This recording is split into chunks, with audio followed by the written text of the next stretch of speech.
SB ayogedde amazima inze ku Maama Fiina kwe siva bino nno abyogeredde mu katambi gye babadde bamukolerako interview mu kibuga ekya Dubai ategeezezza abantu bonna nti ye tasobola kuva ku Maama Fiina yadde omulundi ogumu n'ogweguti era akkiriza okuba nti ye omukwano gw'alina ku Maama Fiina guli extraordinary nti gwe ne wooba ng'oli muntu kikaaki ne wooba nga wavaawa ne wooba ng'omuyita otya tosobola kumwawula na Maama Fiina era bw'ati omusajja wattu ayogedde n'agamba omukazi twakita era kituufu twakiteera ddala olw'ensonga nti ye ani ye yasooka okuva mu mukwano guno n'agamba nti kati ye akitadde SB4 Media n'atuukiriza butuukiriza omukyala kye yali ayagala bayinza okuba nti tebaavayo ne batutegeeza olunaku olusooka naye nga bano baali baayawukana dda obadde okimanyi nti SB4 Media ayogedde ebyama bye tubadde tetumanyi era n'atugamba nze nali nanoba dda idda nga nanoba yenze Sheila Adita ate naba kubanga subscribinga ku YouTube channel yange osuba obutambi bungi nnyo jangu subscribinge okwatekade nga buli video yona jentekayo ekutuukako bulungi commentinga tumanye endowooza yo ku butambi bwentekayo olunaku lwaleero tuzzeyo mu mboozi ya SB4 Media ne mukyala we Antaira bulijjo twebuuza ki ekyayawula SB4 ne Antaira banji bazze baluka olugambo boogera ebintu ebitakwatagana Maama Fiina ye yabawula bla SB4 yawasa Maama Fiina this and that era kino nakiri naye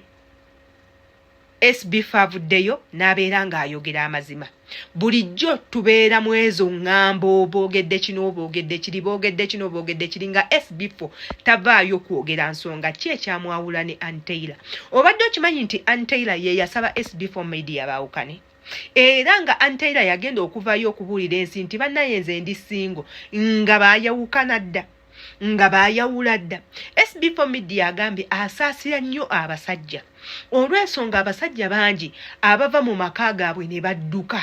nga tebagenda kubagamba nsonga lwaki badduse naye ng'ebiseera ebisinga ensonga eyo weeri era SB4 n'agamba nze sinze musajja omutuukirivu nti ndi mutuukirivu naye ate njagala abantu bakimanye nti naffe abasajja tulina ebintu ebitukolebwako ebintu ebitutuusibwako abakazi betuwasa lwakuba tetugenda kuvaayo tukole tutya twogere nze omukyalo owange we yakera ku makya n'agamba akitadde nali ninakukola ki ekirala ayogedde ku bulungi bwa Maama Fiina okuba nti amubeeredde mukyala mulungi kuva gye yatandikira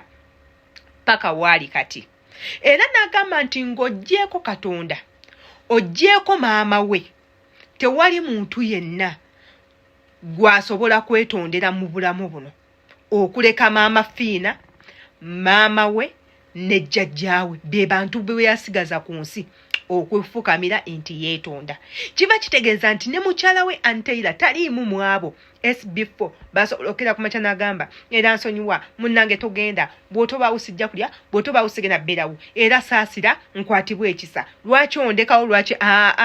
kyova olaba nti omukazi we yakera ku makya n'amugamba ngenze yamugambirawo bye it's okay genda nsigaza abantu ab'omugaso mu bulamu bw'atalina mugaso okole ki ogende kye kiba kibeeranga bwe kitegeeza naye ate nze okusinzira ku gaveno neeno nze personally SB4 Media mumanyi nali mbaddeko naye era mutegera nga tuli ba mikwano for a very long period of time simanyi mizeeje gyakola walala naye ate era mu video waaba ayogera kiba kiraga nti ayina ebintu bingi byazzaayitamu mu bufumbo bwabwe era bukyanga ensonga zino zitandika bangi babadde bawa a big picture ku relationship y'abana ababiri era nga aba bamanyi nga mikwano gyabwe bamanyi ensobi za SB4 Media bamanyi ensobi za mukyala we Antaira era engambo zayita nti Antaira yagenda okugamba SB4 tukitenga Antaira mufumbo somewhere else ng'ayina omusajja omulala tugijjukire nti Antaira aza atwagako abasajja ab'enjawulo ne yekubya ebifaananyi noono kati ono ye gundi n'ateekamu obuyimba n'akona Saalongo n'akola bino n'akola biri ne kireetera n'abantu okulowooza nti abalongo si ba SB4 Media wabula SB4 Media yabaana agamba abaana abo bange kiba kitegeeza nti SB4 Media yaklarifyinga nti abaana babe oyinza n'okwesanga nga baali babajjako DNA test ne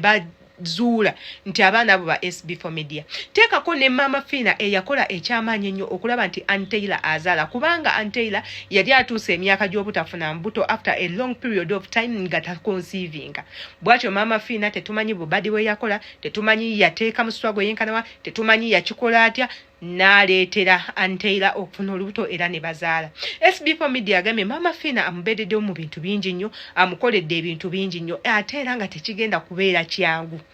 Mama Fina oba SB4 Media akeere ku makya ayawukane ne Mama Fina tekigenda kusoboka era mu mwenna babadde bakirinda bibasaze. Yenze Shila Adita twesange mu comment section bw'olowooza ki.